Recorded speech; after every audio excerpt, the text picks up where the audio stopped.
You are now tuned in to the Storm Tracker podcast.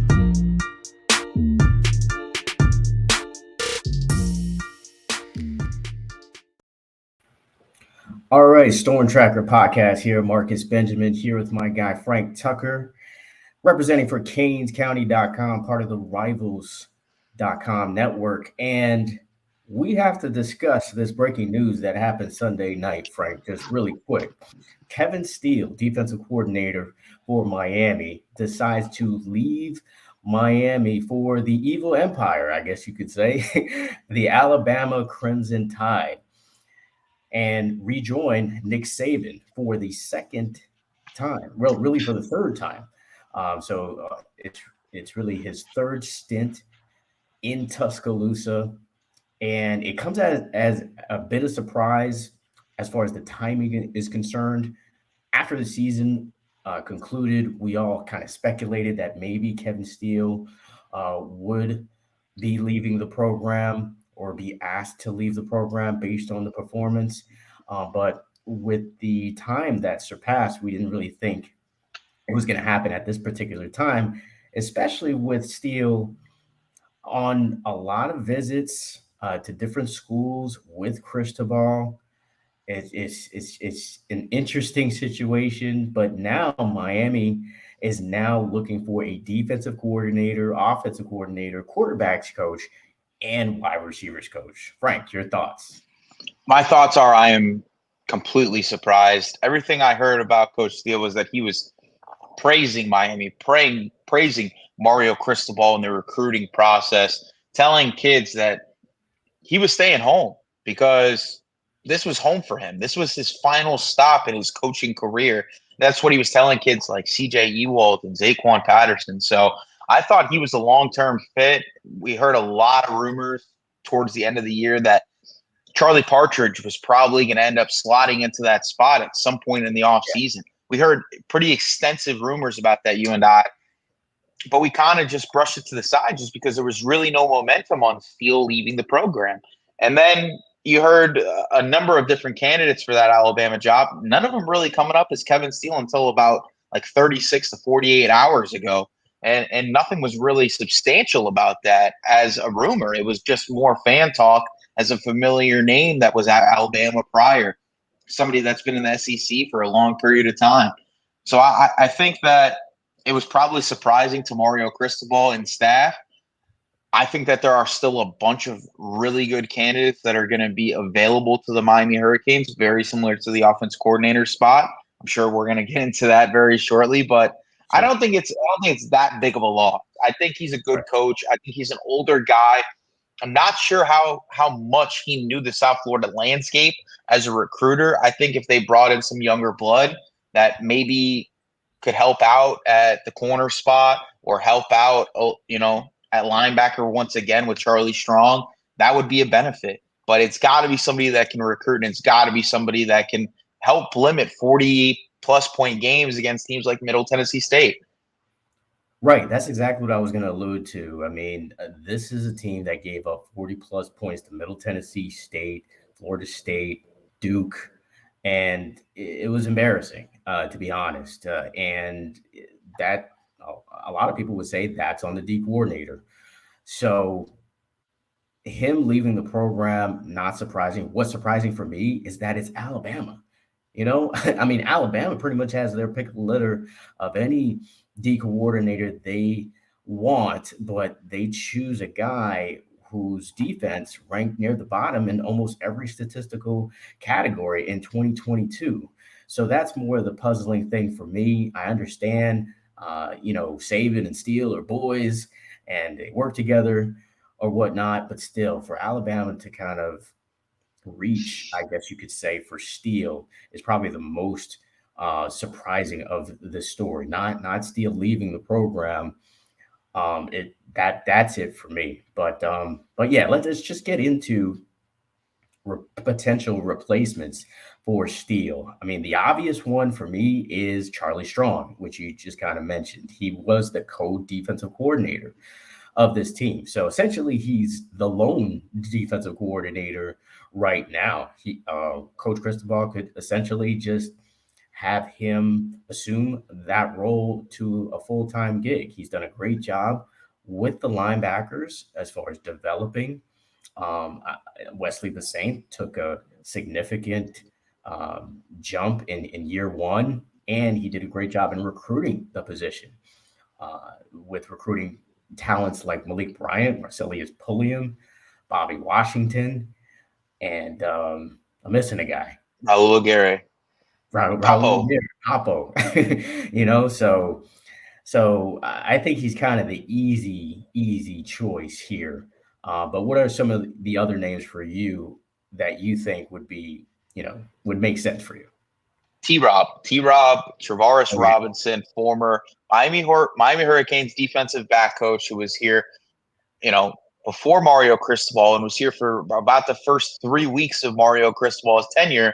Another guy that left Alabama, I think, is a guy that could come back for that DC role. Everything I'm hearing is that he does want to jump into a DC type position. That was something that he was doing for like 6 years at South Carolina and did a pretty good job. He coached guys like J.C. Horn, developed defensive backs at a high level at South Carolina.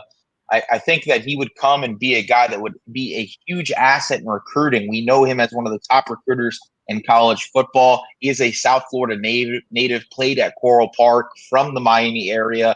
It would be a homecoming for him, and it would be a chance for him to help elevate this defense that needs help in pass coverage, which is kind of a change from what we saw with Manny Diaz, where we were allowing huge games rushing.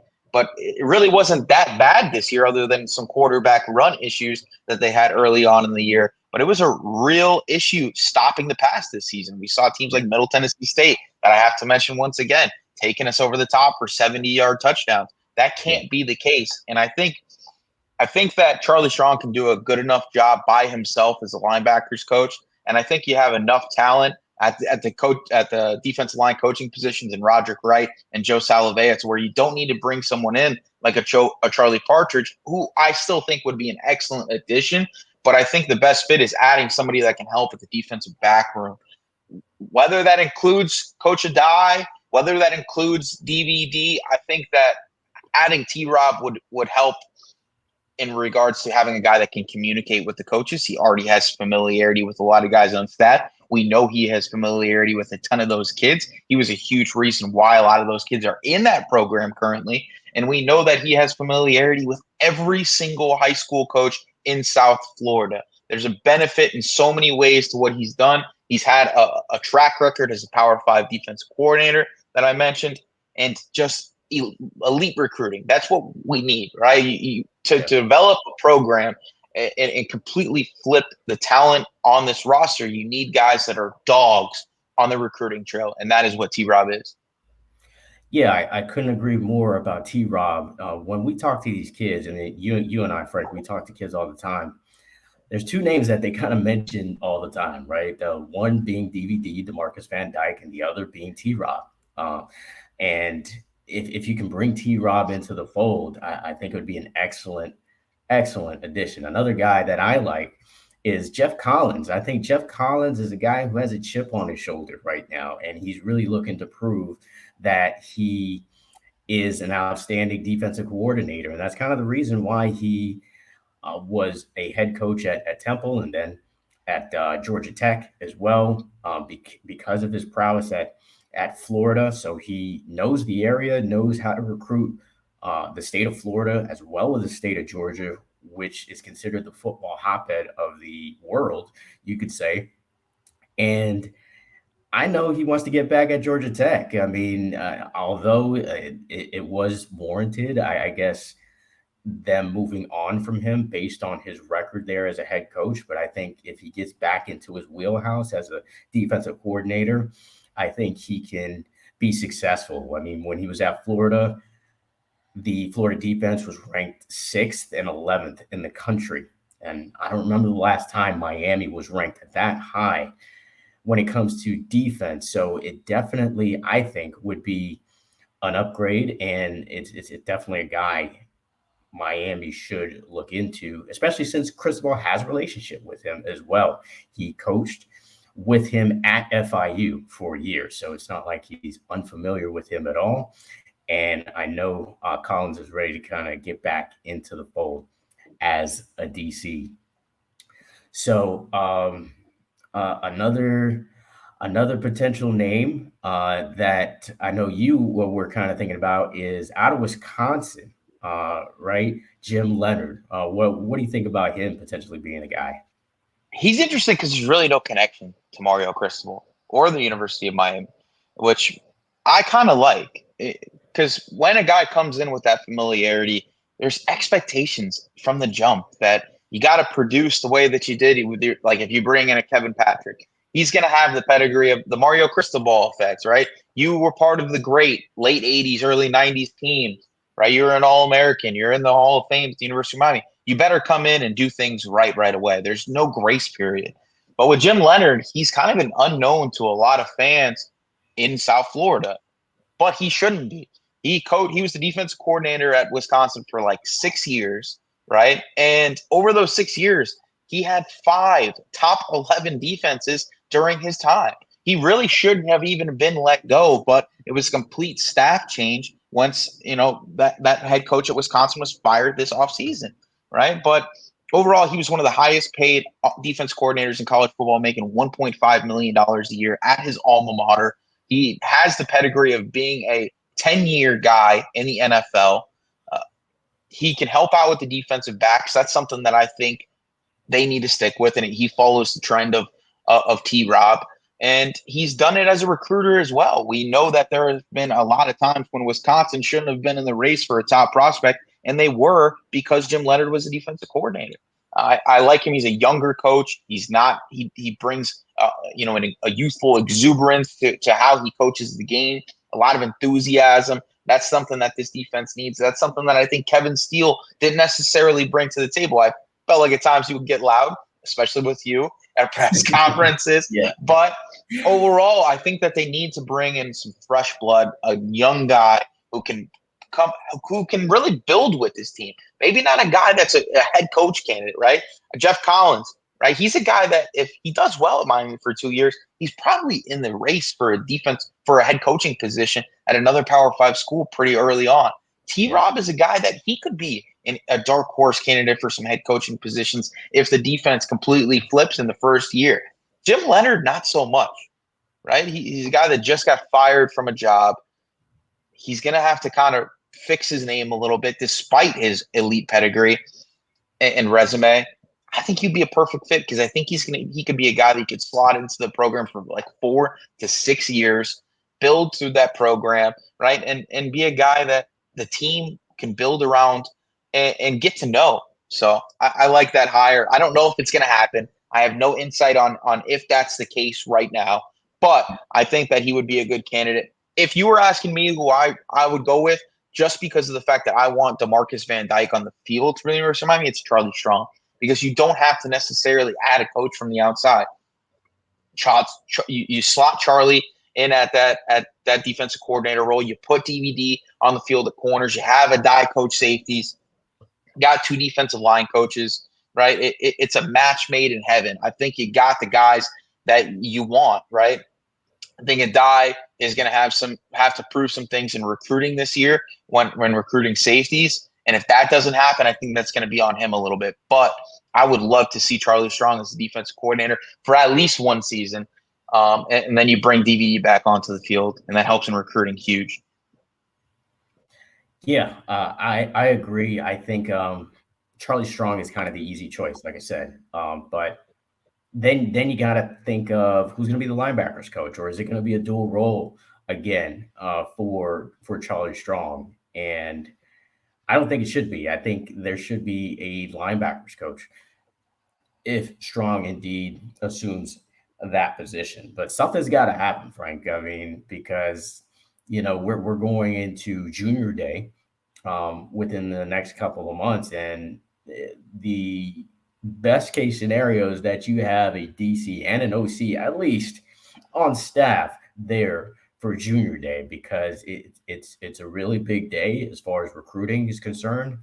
Miami doesn't really have any players on the board as of yet for 2024, except for a kicker. So you definitely want to create some kind of momentum going into junior day. So with that, I do want to ask, are there any linebackers coaches that kind of come to mind here, just in case Charlie Strong does take that position that you would like to see coming to the fold at Miami? I don't think there's any easy choices. I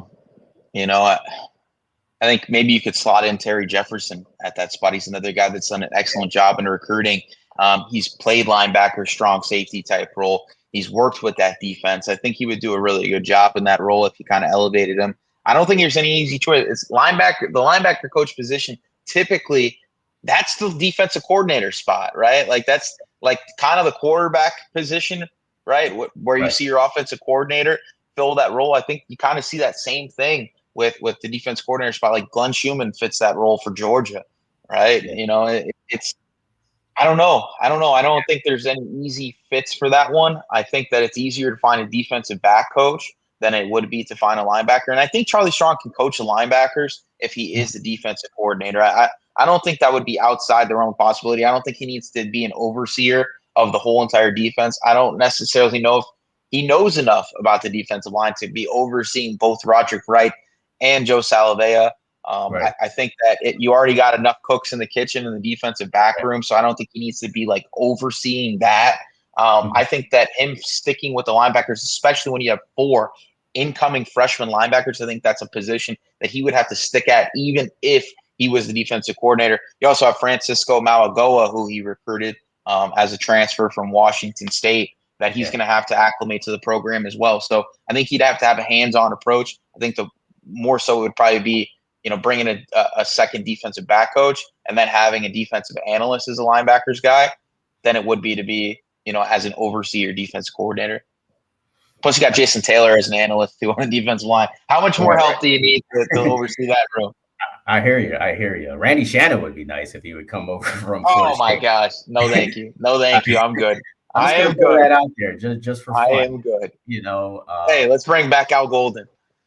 I don't know about that. Maybe we should bring back Mark Whipple. I don't know. But anyways, we'll see. But something has to give because Miami they allowed 142 yards rushing per game, 55th overall, and they ranked near the bottom when it comes to passing efficiency, 100th in 2022. So something has to give for this Miami Hurricanes team on offense as well, but definitely on defense now that Kevin Steele has exited for Tuscaloosa. So that's going to wrap it up for this podcast. Until the next episode, and also make sure to follow us on all platforms, of course, on Twitter, Instagram, Facebook. Of course, subscribe to this podcast and this YouTube channel as soon as possible. If you're watching this, you're not subscribed to it. I mean, what are you doing? What are you really doing? But anyways, until the next episode, and hopefully by the end of this episode, another coach doesn't decide to leave. If it happens, then we'll be back tomorrow. All right.